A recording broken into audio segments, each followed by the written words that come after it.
Ternyata gereja KBP atau Huria Kristen Batak Protestan memiliki uskup sebagai pimpinan tertinggi gereja loh. Tapi uskup mereka sedikit berbeda dengan uskup di gereja Katolik atau gereja Ortodoks. Sebelum kita bahas lebih lanjut, jangan lupa untuk klik subscribe, like, komen, dan share jika merasa video ini bermanfaat. Jika ingin membantu pengembangan channel ini, kalian dapat klik tombol super thanks berbentuk hati di bawah ya.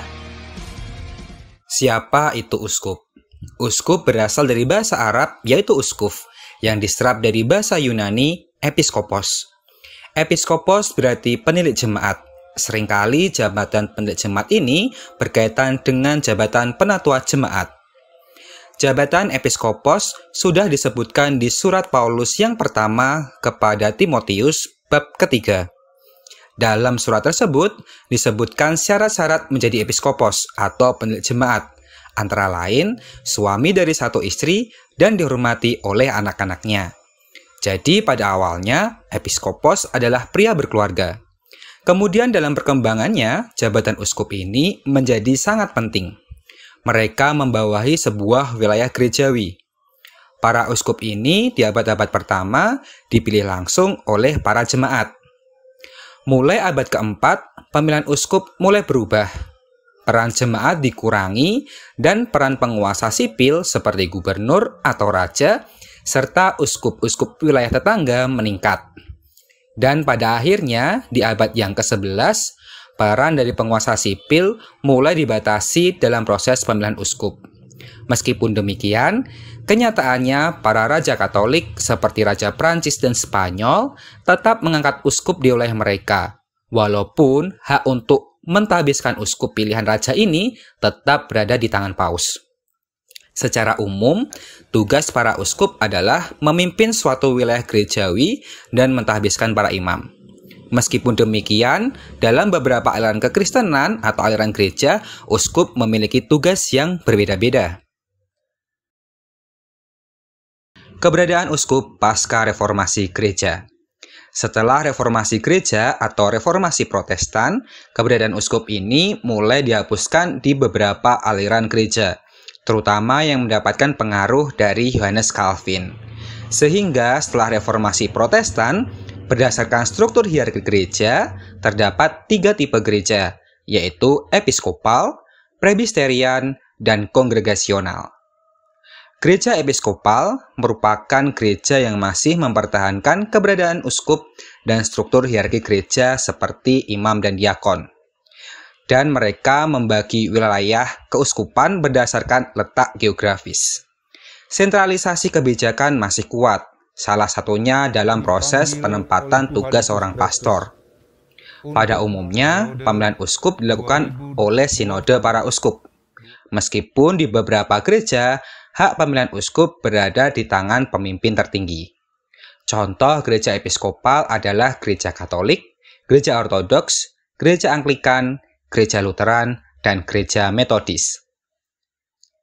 Berikutnya ada gereja presbiterian, yang merupakan gereja yang menyediakan keberadaan uskup, namun masih mempertahankan imam sebagai gembala gereja.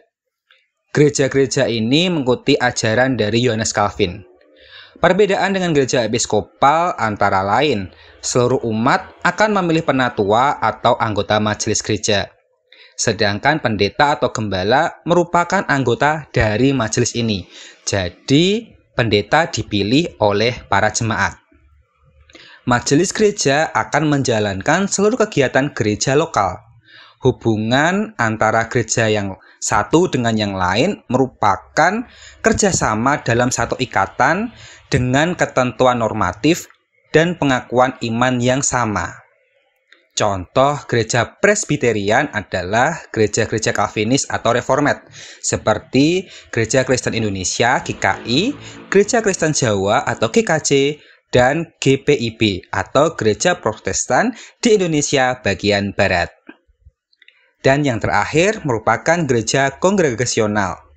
Gereja ini memiliki kemiripan dengan gereja presbiterian, namun mereka memiliki independensi yang penuh. Gereja jenis ini bahkan tidak memiliki hubungan dengan gereja lain.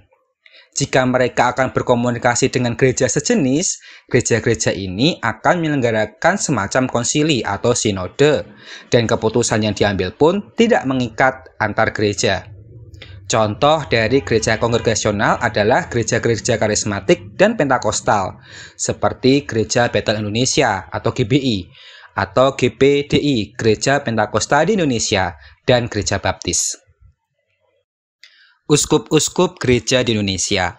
Nah, berarti di Indonesia, gereja-gereja yang menganut sistem episkopal memiliki pemimpin setara dengan uskup. Berikut ini merupakan gereja-gereja episkopal di Indonesia. Pertama, yang pasti tentu saja Gereja Katolik Roma. Wilayah Indonesia dari Sabang sampai Merauke dibagi menjadi 37 wilayah keuskupan yang dikelompokkan dalam 10 provinsi gerejawi, ditambah 1 uskup militer. Semua uskup Katolik di Indonesia merupakan orang asli Indonesia saat ini. Uskup Katolik diangkat seumur hidup kecuali mengundurkan diri karena alasan kesehatan atau alasan lainnya. Berikutnya Gereja Ortodoks. Nah, ini agak menarik nih. Ternyata di Indonesia ada 3 aliran gereja ortodoks. Yang pertama yaitu Gereja Ortodoks Kebatrikan Moskow. Berikutnya ada Gereja Ortodoks Kebatrikan Konstantinopel, dan terakhir Gereja Ortodoks Indonesia. Gereja Ortodoks Kebatrikan Moskow merupakan satu-satunya gereja ortodoks yang memiliki uskup yang bertahta di Indonesia. Beliau adalah Uskup Pitirim Alexander Dondenko, seorang uskup asli Rusia yang pada tahun 2020 diangkat menjadi uskup gereja ortodoks Rusia di Jakarta. Sedangkan Gereja Ortodoks Kebatrikan Konstantinopel masih berada di bawah kepemimpinan Keuskupan Singapura. Dan satu lagi yaitu GOI atau Gereja Ortodoks Indonesia yang dipimpin oleh Romo Daniel Biantoro. GOI ini belum memiliki uskup loh. Romo Daniel sendiri bukan seorang uskup, tetapi arkimandrit, sebuah gelar di bawah uskup dalam hierarki gereja ortodoks. Ternyata gereja ortodoks yang ada di Indonesia itu bermacam-macam ya. Mungkin kita akan membuat video khusus untuk gereja ortodoks di Indonesia. Selanjutnya, gereja-gereja beraliran Lutheran di Indonesia.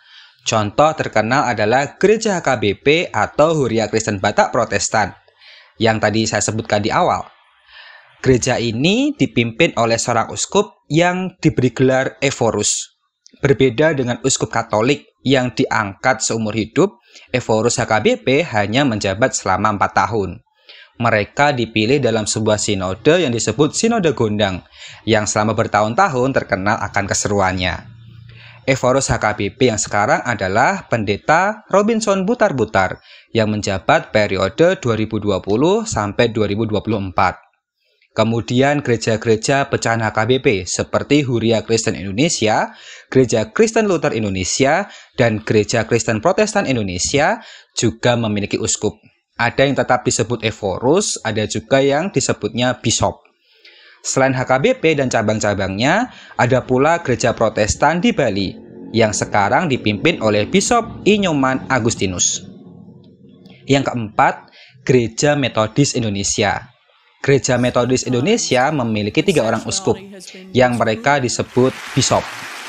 3 uskup ini memimpin 3 wilayah, yaitu wilayah pertama yang dipimpin oleh Bishop Christy Wilson Sinurat, meliputi wilayah Aceh sampai Pekanbaru. Kemudian wilayah 2 yang dipimpin oleh Bishop Sabam Lubam Tobin, itu meliputi area Sumatera Selatan, Jawa, dan Indonesia bagian lainnya. Dan terakhir adalah wilayah Konta Pengembang yang dipimpin oleh Bishop David Wu yang merupakan uskup yang membawahi jemaat Tionghoa.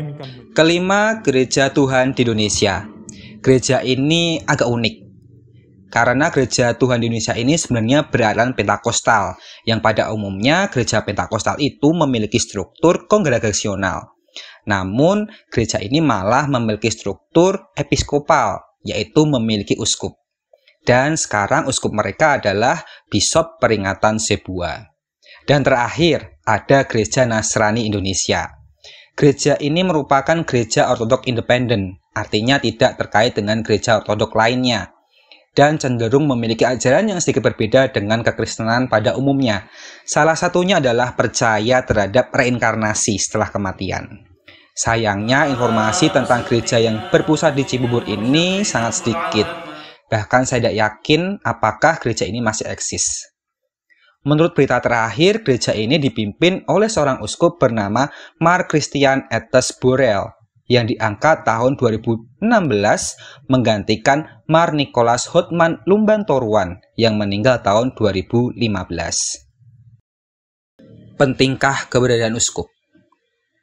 Apakah keberadaan uskup menjadi penting dalam suatu hierarki gereja? Ada sebuah keunggulan gereja yang bercolak episkopal, yaitu gereja dapat mengambil keputusan dengan cepat dan memiliki tingkat pengendalian yang tinggi dalam menghadapi ajaran yang menyimpang.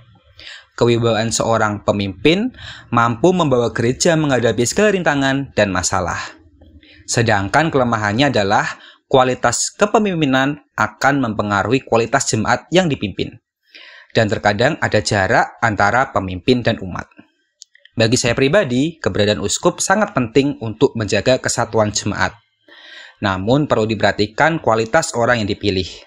Dengan memiliki uskup dengan kualitas spiritual yang tinggi, harapannya kualitas spiritual umat pun ikut meningkat. Mereka dapat menjadi teladan bagi seluruh umat yang dipimpinnya.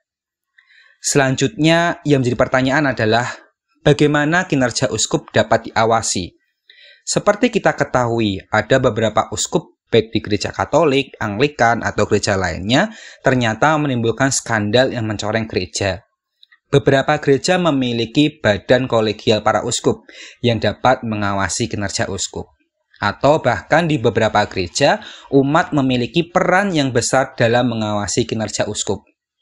Terlebih di beberapa gereja, uskup merupakan jabatan dengan periode terbatas, sehingga evaluasi kinerja sangat penting dalam pemilihan uskup baru. Jadi, masalah ada uskup yang menyimpang atau yang aneh-aneh itu sudah ada pemecahannya. Itulah sedikit pembahasan mengenai jabatan uskup di gereja-gereja. Menurut kalian, apakah jabatan ini penting? Tulis di kolom komentar ya. Terima kasih sudah menonton video ini sampai selesai. Jika suka, klik tombol like. Jika tidak suka, boleh kok klik tombol dislike. Sampai jumpa lagi di video lainnya. Salam